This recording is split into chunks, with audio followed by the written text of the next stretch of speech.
हर्षद मेहता, जिसका नाम आपने सुना ही होगा। हर्षद मेहता का नाम आपने एक स्कैमर के तौर पर सुना होगा।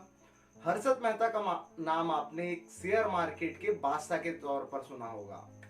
मैं आपको कुछ ऐसी चीजें बता रहा हूं, फिर आप एक बार फिर सोचने को मजबूर हो जाएंगे कि हर्षद मेहता एक विक्टिम था या एक स्कैमर था।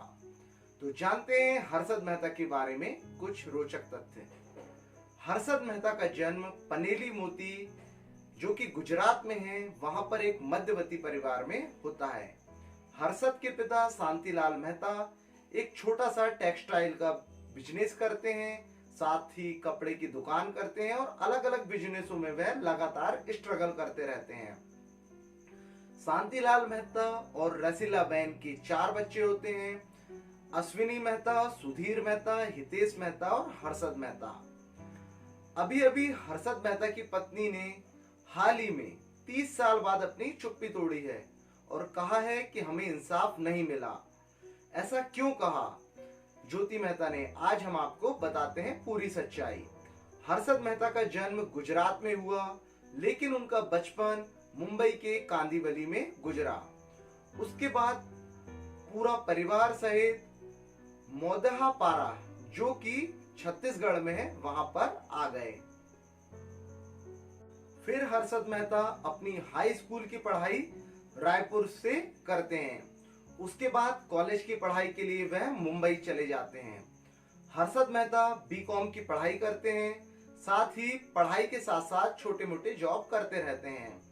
बीकॉम पास करने के बाद वह अपनी पहली नौकरी new Indian assurance company limited में बतौर सेल्स पर्सन के रूप में काम करते हैं। उसी वक्त उनका ध्यान शेयर मार्केट की तरफ आता है और उनका इंटरेस्ट शेयर मार्केट में जाग जाता है और अपनी नौकरी छोड़ देते हैं। फिर वह ज्वाइन करते हैं हरिजीवन दास नेमीदास सिक्योरिटी फर्म में, ब्रोकेज फर्म में एक बतौर जॉबर की नौकरी ज्वाइन कर लेते हैं और प्रसन्न परजीवन दास को अपना गुरु मान लेते हैं। और फिर धीरे धीरे वह शेयर मार्केट की बारीकियां सीखते रहते हैं और फिर जब सभी बारीकियां सीख जाने के बाद वह अपना खुद का एक 1984 में ग्रोमोर रिसर्च मैनेजमेंट नाम की एक खुद की कंपनी खोल लेते हैं। और ऐसा भी कहा जाता है कि 1984 में ग्रोमोर रिसर्च मैनेजमेंट यह पहला एक डिजिटल ऑफिस था। डिजिटल इस परिप्रेक्ष्य में कह रहा हूं मैं, उसमें कंप्यूटर थे, इंटरनेट था, फोन था, जिससे शेयर मार्केट की सारी कॉल दी जाती थी और अच्छा खासा मुनाफा कमाकर दिया जाता था और खुद भी बहुत पैसा कमाने लगे। और देखते ही देखते वह शेयर मार्केट के बेतास बादशाह बन गए। उन्हें अलग अलग लोग नाम से बुलाने लगे, कोई बिग बुल कहने लगा, कोई शेयर मार्केट का अमिताभ बच्चन कहने लगा। शेयर मार्केट में लोगों की राय बन गई थी कि हर्षद मेहता जिस भी चीज को छीले वह सोना बन जाता है, और वैसा हुआ भी। एसीसी का शेयर जिसकी प्राइस महज 200 रुपए थी, उसे हर्षद मेहता ने 9000 तक पहुंचा दिया। हर्षद मेहता के महंगे महंगे शौक, बड़ी बड़ी गाड़ियां उस समय चर्चा का विषय बन गई। हर्षद मेहता लोगों के बीच एक हीरो बन गए थे। हर्षद मेहता बैंक से 15 दिनों के लिए पैसा लेते और मुनाफे के साथ रिटर्न कर देते थे।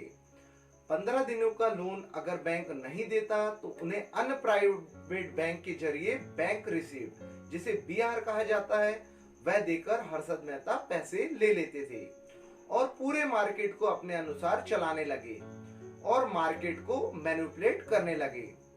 यह खबर लगती है उस समय टाइम्स ऑफ इंडिया की पत्रकार सुचिता दलाल को, और वह एक आर्टिकल छाप देती हैं जिसपे लिखती हैं कि 5000 करोड़ का स्कैम, और यह भी लिखती हैं कि शेयर मार्केट का सबसे बड़ा 1992 का या 1992 का यह सबसे बड़ा स्कैम।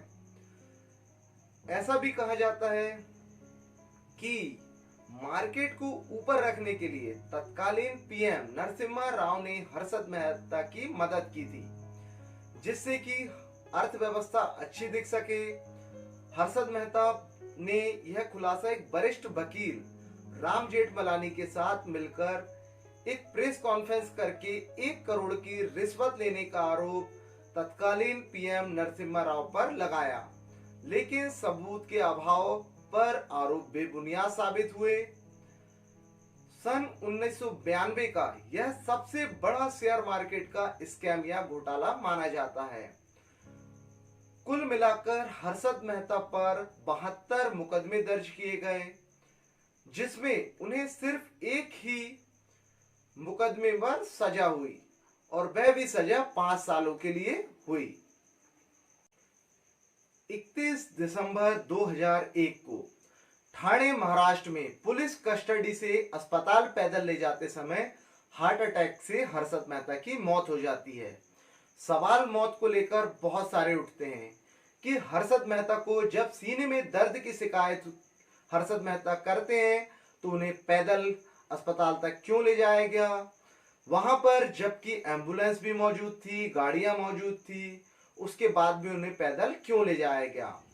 30 साल बाद हर्षद मेहता की पत्नी ज्योति मेहता चुप्पी तोड़ते हुए कहती हैं कि हमें इंसाफ नहीं मिला, हमारी सारी संपत्ति जब्त कर ली गई। हमारी वह संपत्ति भी जब्त कर ली गई जिसका शेयर मार्केट से कोई लेना देना नहीं था। हमारे पास केस लड़ने के लिए पर्याप्त पैसा नहीं था।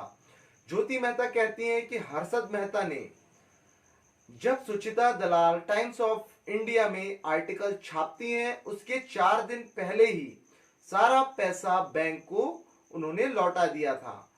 और ज्योति मेहता कहती हैं कि उन्होंने सारा पैसा लौटाने के साथ साथ 18 करोड़ ज्यादा लौटाए थे। हर्षद मेहता भी विदेश भाग सकते थे, उनका कहना था दूसरों की तरह विदेश वह भी भाग सकते थे, लेकिन वह भारत की न्याय व्यवस्था पर पूरा भरोसा करते थे और हर्षद मेहता को सिर्फ आरोपों के आधार पर ही हर्षद मेहता को आरोपी सिद्ध कर दिया गया, जबकि कोर्ट में केस आज भी लंबित है। कोर्ट ने ना ही हर्षद मेहता के लिए घोटालेबाज कहा है, ना ही एक स्कैमर के रूप में कहा है। यह सब मीडिया का ट्रायल है और आज भी हम इंसाफ का इंतजार कर रहे हैं। तो यह था हर्षद मेहता की पत्नी ज्योति मेहता का स्टेटमेंट। तो आपको कैसा लगा वीडियो, आप हमें अपनी राय जरूर लिखें। Thank you.